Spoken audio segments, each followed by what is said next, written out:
Welcome back to Stooge Stream. This is the WCPW recap show. I'm your host, the Knockout Fiona, and I'm joined by the Marty Jannetty to my Shawn Michaels, the Stooge. Yeah, thanks for that. Like, you don't bury me enough as it is. And That poor dude. and I'm just going to get over and over. Yeah. At the expense of me, no less. Now, this is, as I said, the WCPW recap show, and today we're talking Loaded, episode 13. I'm going to do a G Banks from the Impact recap and just go, I'm going to cut you off for a second. Just wanted to say thanks to Prospect, who actually retweeted our show last week. Joseph Connors the week before. Who am I missing? Martin Kirby. Yeah, So thank you so much, guys. We really, really, really appreciate that. And you don't have to do it. So thank you. Yeah, thank you. We appreciate it, and we love your work. Well, the work of someone we're not a big fan of. This episode opened with the WCPW General Manager, Adam Pacitti. You suck. You suck. You suck. No, but even better than that, justice for Kirby. Hashtag Justice for Kirby. Adam came out to the ring, all cocky and heely, recently heel-turned GM, explaining his actions that refused to lose. He did what he did because, after all, everyone, especially Martin Kirby, needs to be reminded that it's his show and he is in charge. And he's the boss and he's the heel GM now. Yeah, exactly. So Adam dominated the ring for a little bit in the opening with some shenanigans and toying with the crowd, taunting them. He did, however, drop in amongst all that an announcement that next week's episode of Loaded, there will be a title match for the WCPW World Heavyweight title against the defending champion Joseph Connors and Cody Rhodes. Yeah, looking forward to that, definitely. But justice for Kirby, damn it. Well, Adam was interrupted by the man himself, Martin Kirby. Yes! But of course, he did the pussy move and ran off into the crowd. You suck! What a great crowd. I wonder if they're in a different arena this time. But Still a fantastic crowd. Yeah, absolutely brilliant. Justice for Kirby. The WCPW crowd is just amazing. They help make that product. And I'm not saying that they make the product. I'm just saying the enthusiasm that they bring makes it pours through the product to the people watching. And you get involved in it and you start chanting. It's great. Well, Kirby then jumped in the ring himself and called Adam Pacitti a proper dickhead.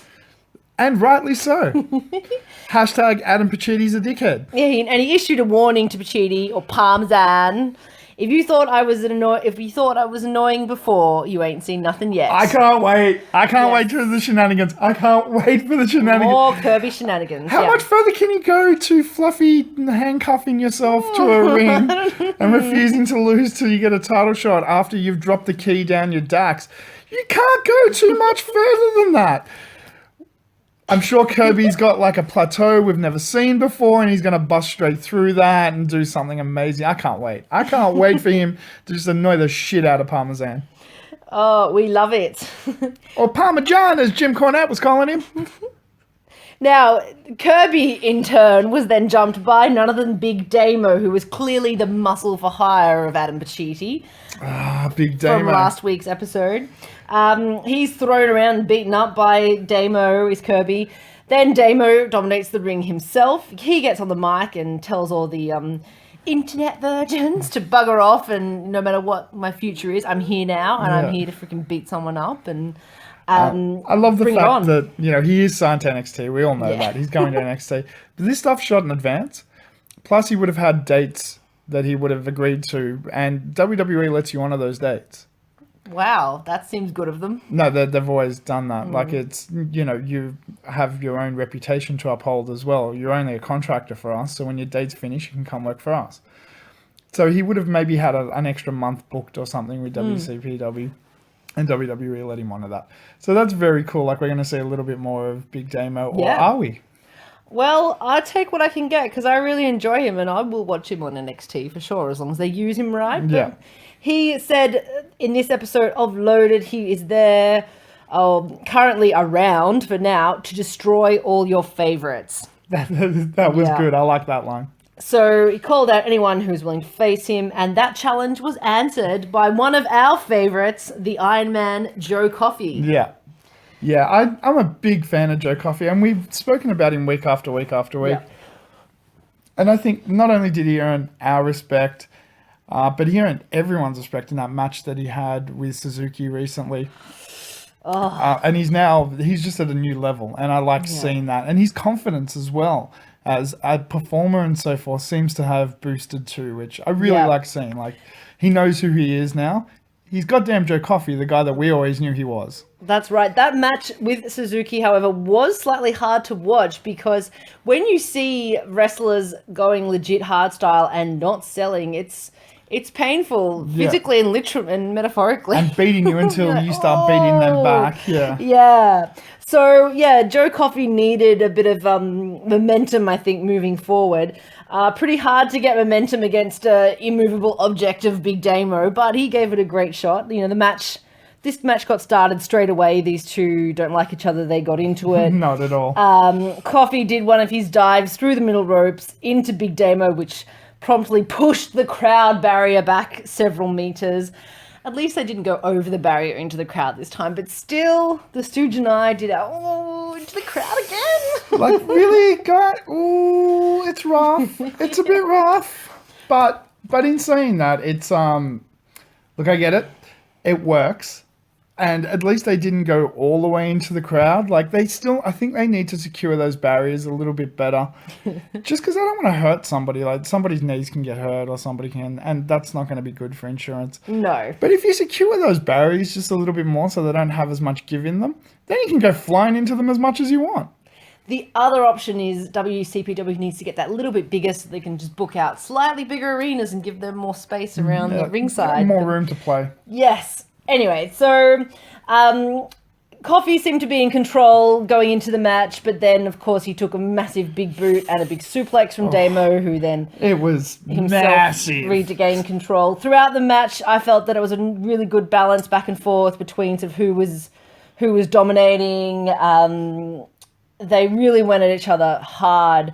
Big hits, strikes, body shots, splashes. You know, they gave each other everything they have. I like the fact that this is two big guys, but they still move at a speed much faster than if you go back 10, 15 years and you look at big guy matches, you're looking at Big Show versus the Great Khali or something, or Kevin Nash versus Hulk Hogan, which were very stiff, slow moving. The big guys don't move like that anymore. They now move like X Division athletes almost. But not quite. But they're still fast and powerful, and it's really great to watch a big guy match when you've got two big guys that know what they're doing and can put on just an amazing performance. That's it. And to top that off, I noted in here these two both so agile for big men. Yeah, agile is just like, I think when we were watching it, we were like, "Can you? What? It's so agile." And then about 2 minutes later, you're like, how is a dude that big so agile? And then 2 minutes later, you're like, how is a dude that big so agile? It just, that word kept coming up over and over throughout the match. And Alex Shane on commentary pointed out that these two are two of the biggest and hardest hitting wrestlers in the British scene today. And they really showcased that in this match, I thought. Yeah, all in all, I really enjoyed the match. But we better get to the end of it so we can move on. Coffey did, he needed some momentum because, again, who knows what's happening with Damo. So Coffey landed massive Black Coffee spinning forearm. Lariat, clothesline spinning. And it looked so neat and tight. Damo sold it really well. Damo sold it amazingly. And he got the pin for the win. Joe Coffey a bit more momentum. He's been buried a little bit lately, but he is one of those guys. And I've said this about, like, heels you can bury over and over and over. It doesn't matter. You give them one believable angle, they're back to being credible. Big guys like this, after coming out of a hard-hitting match and showing like his potential on that in hardstyle and so on, all he needs is a win, because now it's believable, like, this is a genuine tough human being, and putting him in with someone like Big Damo, who is just a monster, and letting him beat Big Damo gives Coffey some goddamn momentum, which he needs. And now I'm like, when's he getting his title shot after one match? I'm like, I'd like to see that. Let's put him in that. Let's get him in that echelon. Put him in the main, Yeah. heavyweight title contendership. Yep. Yeah, definitely. Well, moving on from there, we had another singles match, but from competitors from two different tag teams, which was quite interesting to be able to showcase what they can do outside of their tag teams. We've only seen them all in their tag teams so far, and that was Tyler Bate from Mustache Mountain versus Liam Slater from the team of Slater and Moss. They don't really have a name, do they? Slater and we'll just eat anything in its path. Johnny Moss, yeah. Or Mossy, apparently, as his friends can call him, and probably only his friends too. I wouldn't be calling that to his face. I'd be calling him, "Hello, sir. Can you please sign this for me, sir? Thank you, sir." I love Mustache Mountain's graphic with the little drawing of the mountain and two it's so little cute. mustache faces going up it. It's really adorable. It's so hipster. Yes, well, they are pretty hipster, aren't they? But it is the era of the hipster, so yeah. Long live the single origin organic coffee. Moving back to wrestling, I love when we go into a tag team tournament because before the tag team tournament always starts, you get to see all the individual wrestlers highlight themselves. And I'm a fan of tag team wrestling. I always have Yes, been. we've talked about this on previous episodes, Yeah, Huge. love tag team wrestling, but I also like seeing them getting an opportunity to highlight their skills as individuals because sometimes we forget that there are individual wrestlers Yes. within that tag team that can probably do something really special. So Liam Slater and Tyler Bates, two young, great talents. And they had an amazing outing and performance where they just showcased their styles, which was very different though. They didn't play the match that you thought they'd play. Like you see these two guys and you're like, this is going to be a high-flying, really quick X Division superstar spot monkey match. Nope. That's not what it was at all. I think those two would be capable of that. 100%. But no, they came out there and put on a chain wrestling clinic instead. Yes, but it was interesting and it was paced quite uniquely. So there was a series of lockups, Yeah, locks, holds, chain wrestling, but then they would break and show some respect for each called- other, some comedy spots. Pacing, right? Yeah. So you watch the match and the beginning half of it's quite slow. Yeah, but it did pick up and The built next it up, quarter built of up it momentum. started getting Yeah. a bit faster, and the end, that's when they started being very quick. So it was great showing, this is how you build a match slowly. This is how you tell a story. This is how you get people into it. Do people know who these guys are? Not really, but by the end of the match, everybody knew who they were because they were getting into it. Yes. The crowd, it was a different pacing from the previous match. Overall, I just want to jump forward. I really liked this whole episode of Loaded, and I really liked the different matches we had one after another. They're really quite... They're all different. Yeah, but we'll wrap up more about that later. In this match, for me, Bates seemed to dominate the majority of it. Slater is a very serious-looking individual. I don't know if that's his character or just him. I think maybe it's him. working with Moss as well. Yeah, I think he just there's you've got no choice. Yeah, exactly. Whereas Bate has that slightly more comical approach, but he's still very technical. Slater got some good hits in there, but overall, and Slater did get Bate in a lovely single leg Boston Crab at one point, but Bate rolled through and caught him with a back bridging pin, sort of suplex pin for the win. So, Mustache Mountain, take that win. Mustache. Mustache. Mustache. And a lovely show of sportsmanship afterwards between the two, where they shook hands and they really, demonstrated the so-called resurgence in British professional wrestling to the old school throwback days, to what they keep referring to as these World of Sport days. The World of Sport You're going to have days. to try and catch some of that. World of Sport was a television show where you had Johnny Saint, a whole lot of the classic British wrestlers, and it was completely different. Their style is different to what we see. Doug Williams is a very classic British wrestler. Pete Dunne, who we're going to talk about later in the show, is very much in that style as well. Now we got to see a match between two young talents who normally wouldn't wrestle like that, to show that they can do that too. I liked it. I really liked that match. Yeah. I really enjoyed it. It was a classic wrestling match. All right. Well, after that serious display of wrestling, we of course had to jump to more shenanigans. Oh, this was brilliant. No, well, so it turns out that we're already into the quarterfinals of the tag team title tournament series. I don't see that there was any qualifying or preliminary rounds, probably because there's not enough tag teams to justify they just go that. straight to the quarters. Yeah, So that's cool. quarterfinals. That's So cool. yes, that was the Can live with match that. that we had Prospect versus Los Perspectiva, yes, Yeah. which we were warned about was coming last week. And of course, it was just about It's as exactly as I ridiculous called it as last we week. predicted it Yeah. would be. This is classic comedy wrestling. This was exactly as it should have been. It was funny. It was ridiculous. The spots were silly to the point of stupid, but they were supposed to be. And that's why it worked. Yeah. It's like they weren't trying to like be serious in any way. This is a complete gimmick comedy match. And I really liked it. Like you don't see matches like this too often anymore in the day of like Yeah. we're serious wrestlers now. Yeah. So once every now and then it's nice to just see people go, you know what, let's have a bit of fun and like actually enjoy this and enjoy ourselves. The thing with these guys, so we're talking James R. Kennedy as the manager, Lucas Archer, Alex Gracie, and Drake. They're all great technical wrestlers and very proficient in unto themselves, and they're good actors to be able to pull it off and work tightly together and time it. They're good comedians. They're sort of all-rounders.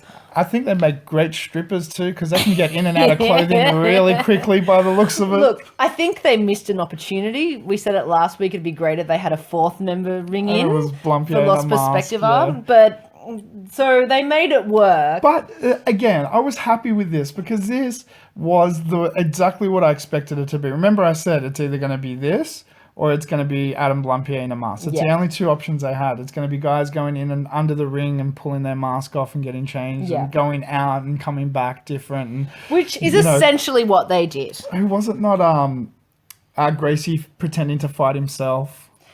That was brilliant. Like there was just some cute comedy spots. This was the let us take a break and have a breath for a second match. There wasn't I'm not saying it was a toilet break match, not by any fucking means at all, because it was hilarious and you couldn't take your eyes off it. It was like a car wreck, but Yeah. a well orchestrated, hilarious car wreck, and I had a great time with it. I really did. I think these guys are super talented in the fact of not only are they great comedic actors, they're great talent in the ring as well. And when they did start having an actual match, which I didn't think would happen, I didn't think anyone was actually going to wrestle anyone. I thought it was just going to be all gimmicked up. But there was a match in there as Yeah. well, and it was a good damn match in there in the middle of They it. have to keep up the ruse that they're two different tag teams. Yeah. So there was a decent match in the middle of all of these Yeah, shenanigans. Archer and Gracie actually went at each other at one point, Well, which was yeah. quite cool to see. Look, the way they got away with it to start, James R. Kennedy was in the ring announcing them. Gracie taps you on the shoulder and is overheard on that mic saying, "I need to shit," and runs backstage clutching his stomach. A diarrhea angle. Well, if he's had Mexican food. Yeah. Which was, I think, the joke. Like, you did a diarrhea angle. That's awesome. So he runs backstage and then comes out as El Gracie or whatever. El Gracie. What was his Mexican name? Alter ego. I don't know. It doesn't matter. El Reo del Gracia. Gracia or Oh, something, God, yeah. And so then the three of them proceed to swap out roles. The pinata football that Gracie was carrying was broken open by Gracie himself. Yeah. And it turns out it was full of tortilla chips. Gracie then gets slammed onto said tortilla chips later. Look, Which is brilliant. Which was great. He laid out the tortilla chips. He did the Abyss. Now, Abyss always lays out the tax so he can take the bump on tax. yeah. Barely anyone ever takes a bump. It's always Abyss that takes the biggest bumps in matches. So in this match, it was like he laid out the tortilla chips and then he came back without his mask on to take the bump on the tortilla chips later. Come on, that was great. If they're And he serious, sold it so well. corn chips are quite a tough chip. They would actually they're probably jagged, hurt they and would. scratch and cut you. Oh god, I'm gonna cough because I laughed. That was great. I really enjoyed that segment. It made me laugh. This whole thing made me laugh. Yeah, it well, was great. Prospect, the pure form of Prospect, Yeah. shall we say, Oh, does that sound racist? I don't know. Prospect, the original Prospect, won with Archer rolling up Gracie or whatever for the win. So Prospect are moving And I think forward. this is pretty much the end of Lost Perspective. I should hope so. I think that's they may done make now. one more Yeah. appearance as a goodbye appearance, Yeah. but I think this is about it. I thought it was cool. It was a gimmick that worked, but it's run its course. And I want to take Prospect seriously because they're talented it's guys. time to do it's that time now. to take Yeah, them seriously. as they move into the title, I wouldn't be surprised if they're in the main event for the last round, Yeah. final round. Yeah, I would say they were because they were the first tag team likely there. at this point. So we'll see who they go up against. Now, talking about serious, this next match was one I was really looking forward Oh. to. I saw the card.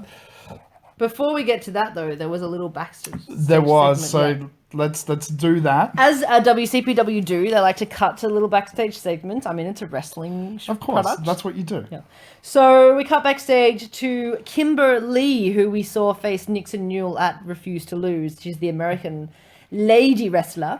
And little Miss Roxy was standing around, just loitering in a dark corner by herself. She's Bad awesome. idea. Yeah. She's awesome.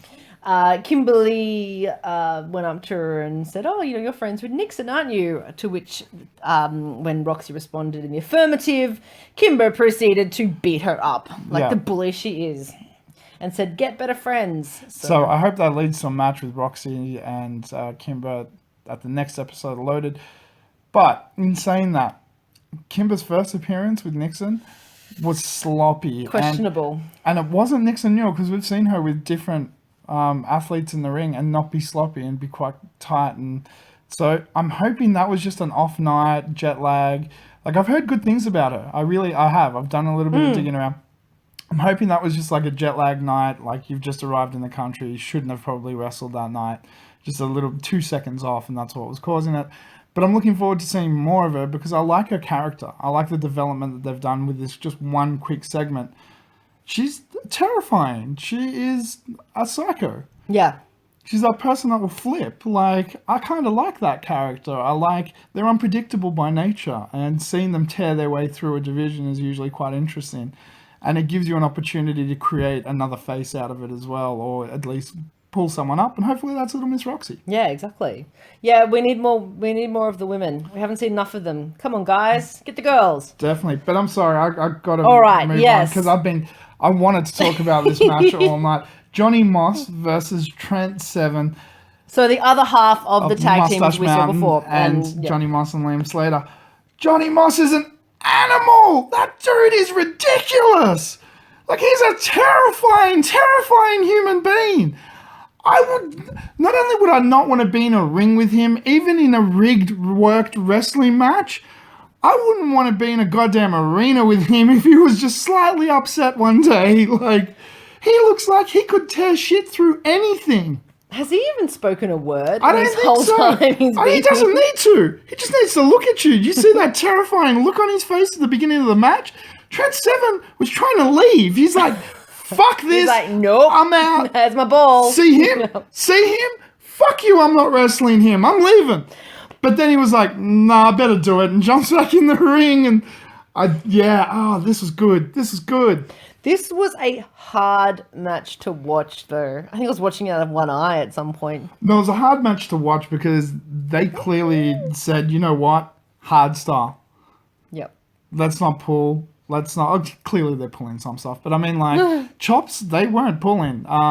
Slaps? Slaps, they weren't. They slapped the shit out of each other.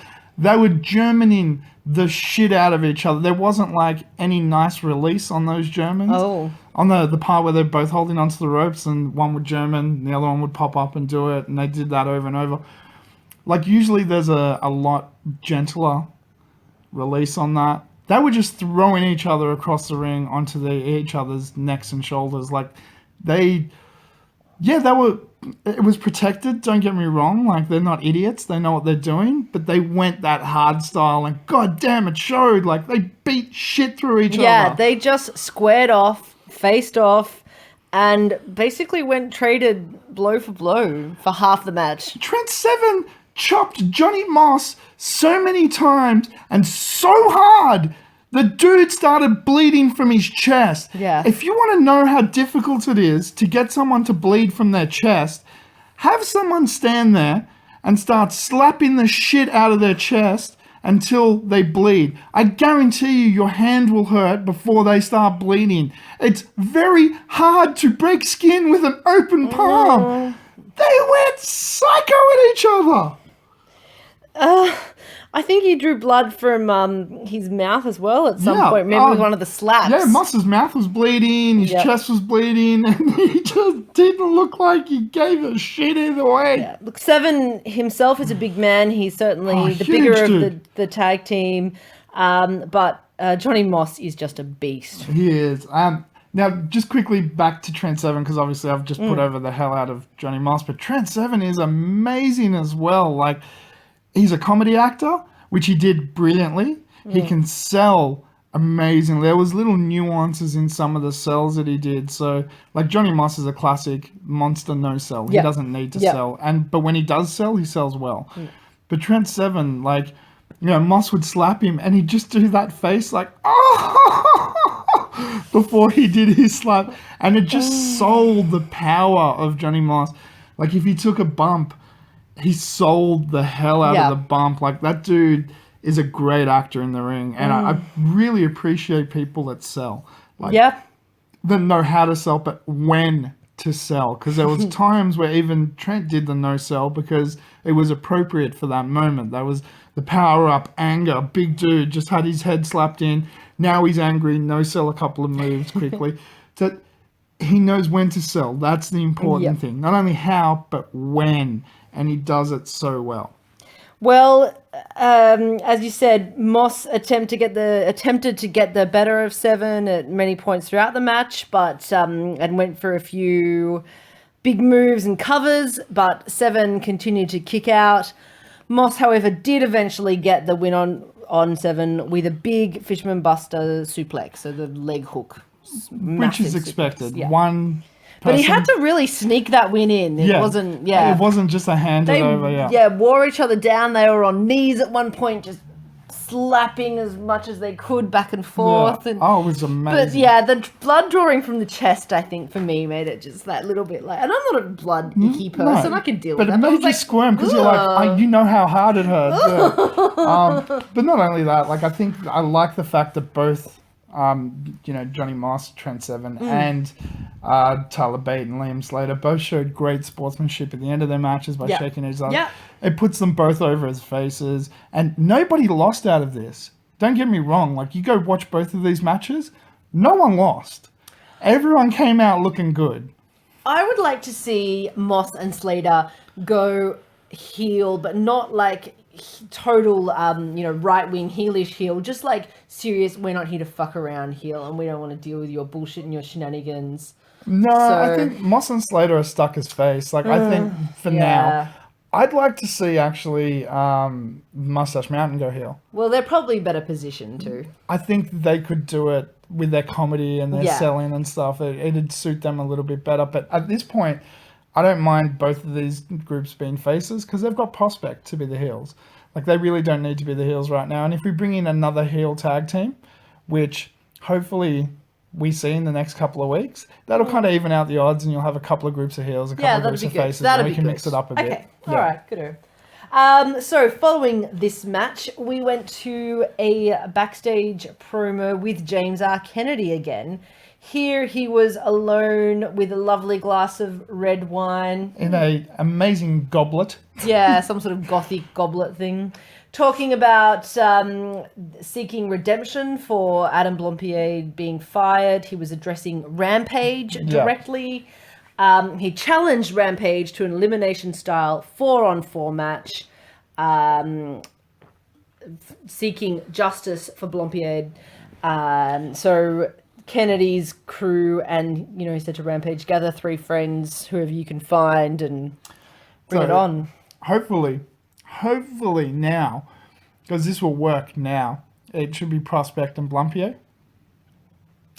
But probably, if there's 4-on-4, it has to be Big Damo, though, for someone. Because don't he's know. the heel and... I don't know. I'd like Prospect and Blumpier versus 4 other dudes. Versus and Prospect, Rampage and 3 other guys. But Prospect do all the work, being cheeky and sneaky and keeping people distracted and rah rah. That or a brand new set of 4 guys. 4 brand new people that aren't in Wow. WCPW versus Rampage and Joe Hendry and probably be Martin Kirby, maybe Johnny Moss or something. Yeah, that's a good point. Look, I'm sure they could get some ring-ins from ICW or some Yeah. people from other promotions. I know they've or- probably got new people coming in all the time Yeah. now. Like the company's growing and growing. If they've got 4 new people coming in, I'd put them together as a new. Maybe put Drake in there as the connection to James R. Kennedy, maybe. Yeah, have Drake Yeah. or maybe 3 other dudes, like 3 completely new Yeah. people that we've never seen before. Maybe even mask them to start with, but not like, lucha masks. I mean, just cover their faces up, and then when they come to the ring, they pull them back, and they're people that we've known from the indie scene Yeah, or okay. something like that. That'd be cool. Or 3 faces that have turned heel, like Joseph Connors, and 3 other people, and you don't know who they are, and that's his righteous army. Nice. You and your, Joseph Connors needs, a righteous following. Yes! Yes! I want the righteous Joseph. I've only seen a little bit of it, and I love that character. It was awesome. Do you think that character is a coincidence that his initials are JC?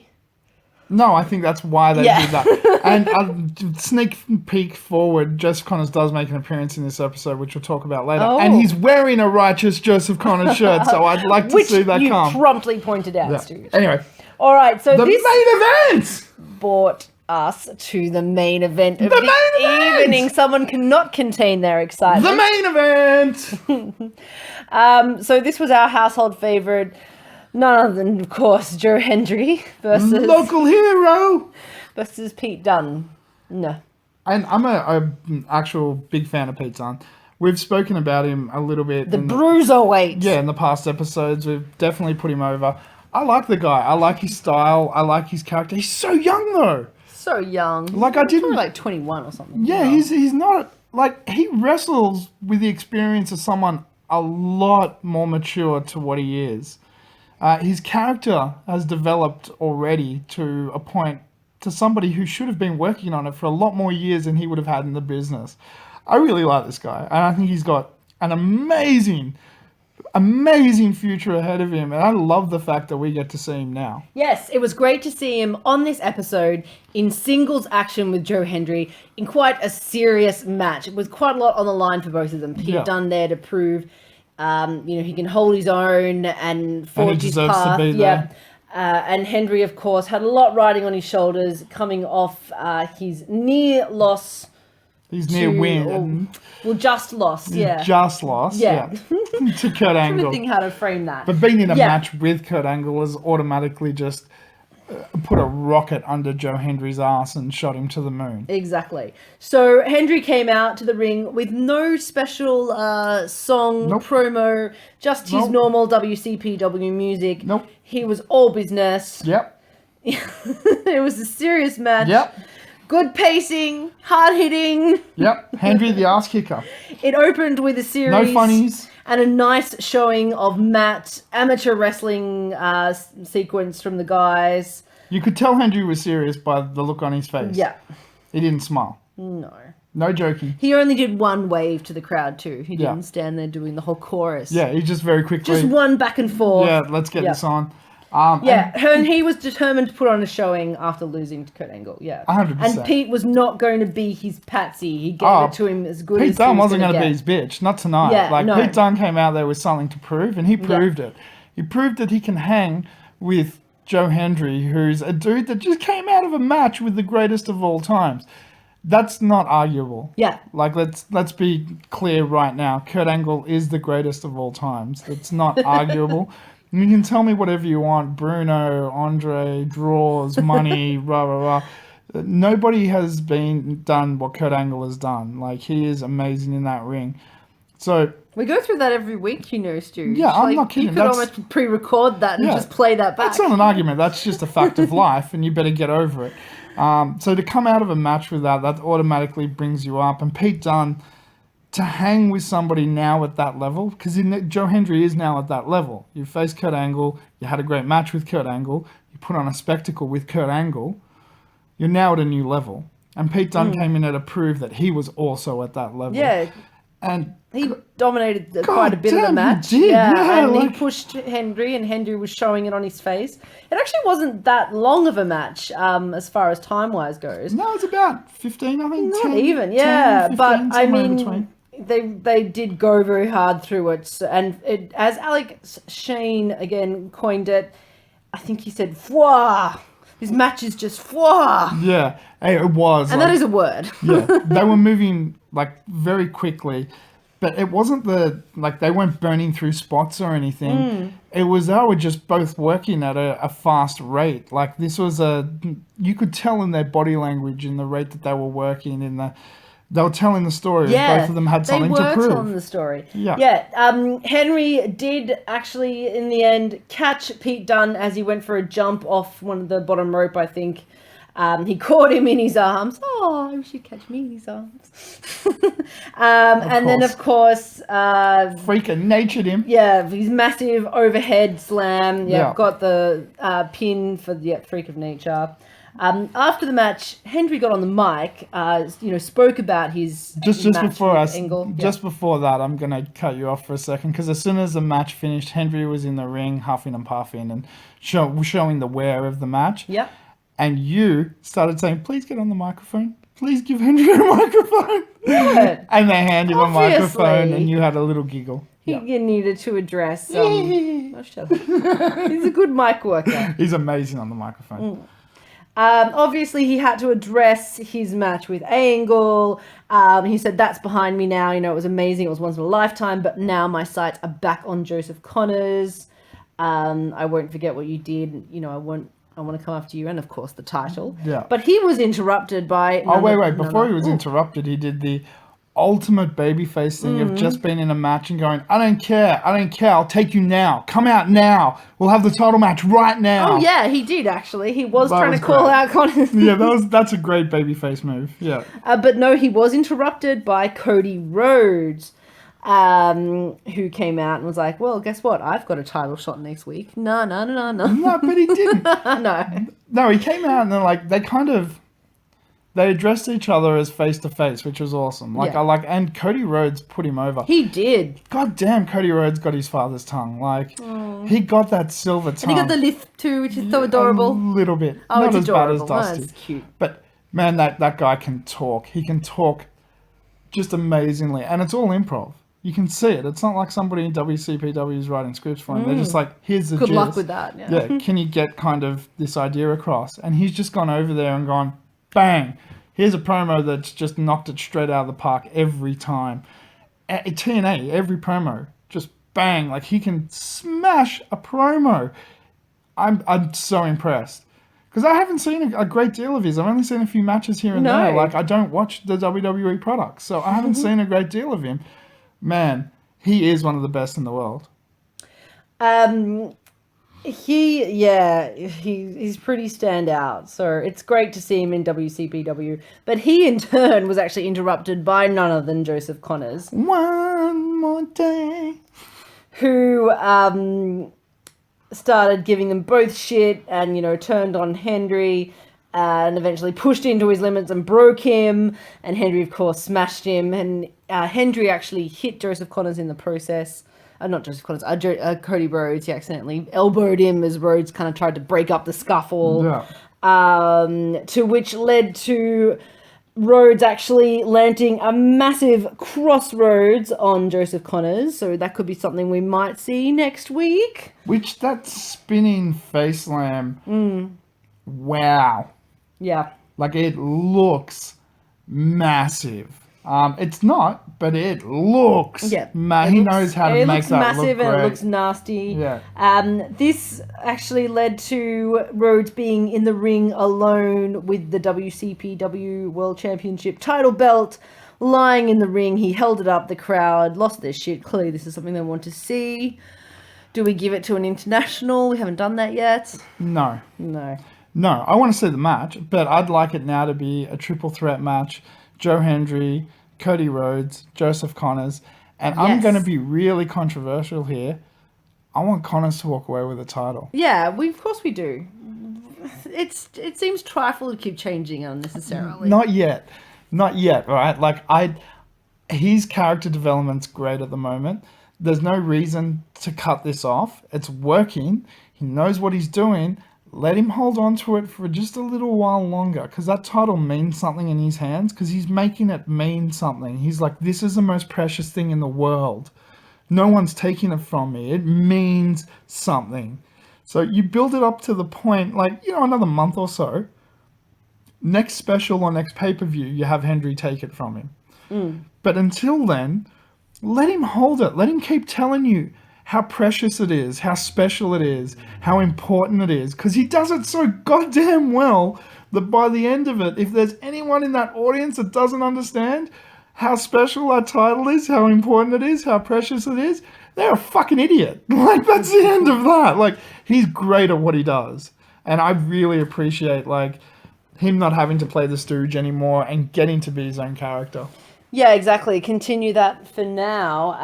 And yeah, use the internationals well as they have been to enhance the local guys, but also give them a run on a different stage, a different exposure.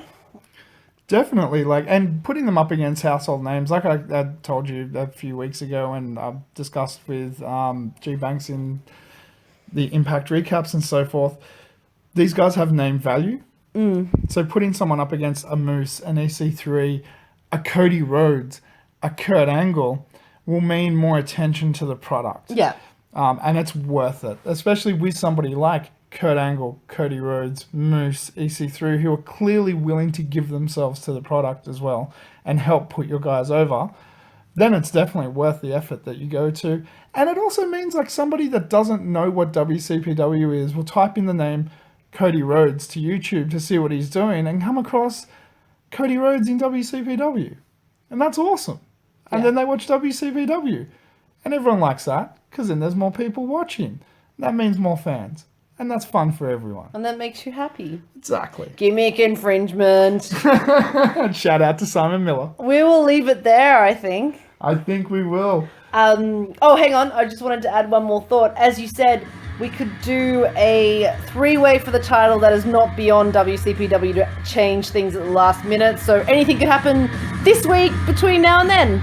And don't forget, adventure, excitement, a stooge craves not these things. Welcome to the Stooge Revolution! Get them on the feet.